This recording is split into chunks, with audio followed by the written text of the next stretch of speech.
제10강 본문 고린도전서 2장 1절에서 5절. 제목 믿음은 지혜에 있지 않음. 5절 너희 믿음이 사람의 지혜에 있지 아니하고 사람의 지혜를 가지고 믿는 것을 그만두고 하나님의 능력을 가지고 믿으라는 뜻입니다.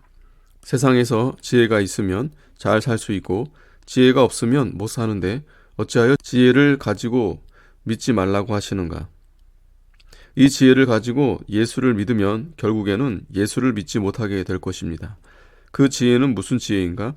사람에게서 나온 지혜, 곧 물질에서 나온 지혜인데 이 지혜는 물건에 밖에 쓸데없습니다. 그 지혜는 두뇌에서 나온 지혜입니다. 세상에서 나온 지혜이므로 육신은 그 지혜를 가지고 살아갑니다. 동물도 그 두뇌에서 나오는 지혜와 지식을 가지고 살아갑니다. 무신론자들이 두뇌에서 나오는 지혜를 가지고 다 잘 나아갑니다. 첫째, 자기 지혜를 가지고 믿다가는 심령이 죽는다. 하나님께서 이 세상의 지혜를 미련케 하신 것이 아니뇨? 라고 했습니다. 세상 지혜를 가지고는 하나님을 알지 못하게 되어 있다는 말입니다.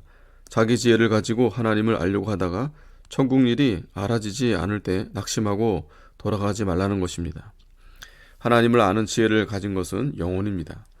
육신의 머리는 물질에 대한 것을 알고 영은 하나님께 대한 것을 알게 하였습니다. 아는 데는 5대 법칙이 있는데 시각, 후각, 청각, 미각, 촉각 등이 있습니다. 억새풀을 사람은 목 먹고 소는 먹습니다. 또 노루사슴은 밤송이를 그대로 삼킵니다. 닭은 모래를 먹습니다. 사람은 모래나 밤송이를 먹지 못합니다. 이것을 사람에게 안 주었다고 원망하면 손해입니다. 주일 성수하는 것이 큰 복인데 이것은 영으로서야 합니다. 사람의 지혜로는 그것이 손해처럼 보입니다. 고린도전서 1장 21절에 전도에 미련한 것이라고 했는데 이 말은 전도할 때 그것을 알지 못하고 도리어 미련케 생각된다는 것입니다.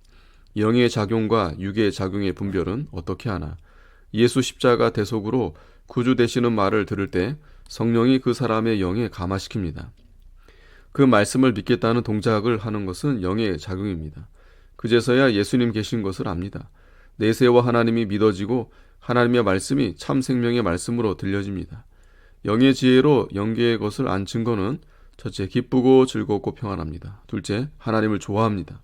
셋째, 선과 의를 좋아하여 죄를 떠나려고 합니다.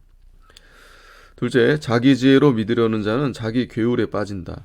그러므로 선입지견을 떼어 내버려야 믿는다. 셋째, 믿음이 하나님의 능력에 있게 하려 한다. 사람의 지혜를 써서 믿는 것을 버려라. 하나님의 능력에 좌우되는 그 믿음을 믿으라. 하나님은 능치 못할 것이 없다는 것을 믿으라. 예, 불량자가 하나님의 능력으로 변화될 줄 믿어야 됩니다. 하나님의 말씀을 믿어야 됩니다. 하나님의 말씀은 만능입니다. 안 되는 것이 없습니다. 예수 믿는 것은 만능을 믿는 것입니다. 믿음은 만능입니다. 예, 최건우 목사님은 하나님의 권능을 잘 믿었습니다. 만주에서 홍수가 났을 때 믿고 구하면 하나님이 주시겠다고 하셨습니다. 이미 받은 줄 알라고 하며 기도했습니다. 또 큰 물로 교인의 전답이 침식될 때 기도하니 큰 나무가 떠내려와서 흐르던 물을 막아주어 무사하였습니다. 사경회에 낮에 참석하지 않는 것은 자기 지혜로 믿겠다는 것이고 믿는 것은 물질보다 뒤로 세운 것이고 이런 자에게 어떻게 하나님이 은혜를 주시겠는가? 그래도 하나님이 끝까지 참으십니다. 그러나 끝까지 회개하지 않으면 징계하십니다. 자기가 자기를 망치려고 하지만 주인은 하나님이시니 하나님께서는 자기 것을 치면 해칠까 불면 날아갈까 보호하시고 구원하십니다. 그러므로 부득이 징계하십니다. 믿음으로 구할 때 꼭 주십니다. 믿고 기도하는 자에게 피렁코 주십니다. 그러나 이 말씀을 믿고 나아갈 때 실패를 얼마나 당하였는가 하며 절대 진실하신 하나님을 불신용하니 이 사람은 양심을 삐뚤어지게 쓰는 사람이며 그 죗값을 받을 것입니다. 그러므로 회개하고 하나님 말씀을 제대로 믿고 실행해보라. 말씀 듣기 위하여 사업 못하고 돈 좀 못 벌더라도 말씀 듣기를 먼저 해보라. 돈 좀 못 벌어도 말씀 듣는 것이 낫고 기쁘고 평안하고 즐거운 것이 되고 지혜 있는 자가 되고 말씀 듣는 자는 선한 자입니다. 또한 진실, 정직해집니다. 진실, 정직, 지혜 가지고 일하면 은혜 받기 전보다 사업도 수백 배나 더 잘 되어 나아가는 것입니다. 양심을 똑바로 쓰면 하나님이 그 사람을 안 돌아보시겠는가? 육신의 일은 다 손해가 되어도 자기 하나 바로 만들면 얼마나 영광이겠는가? 아멘.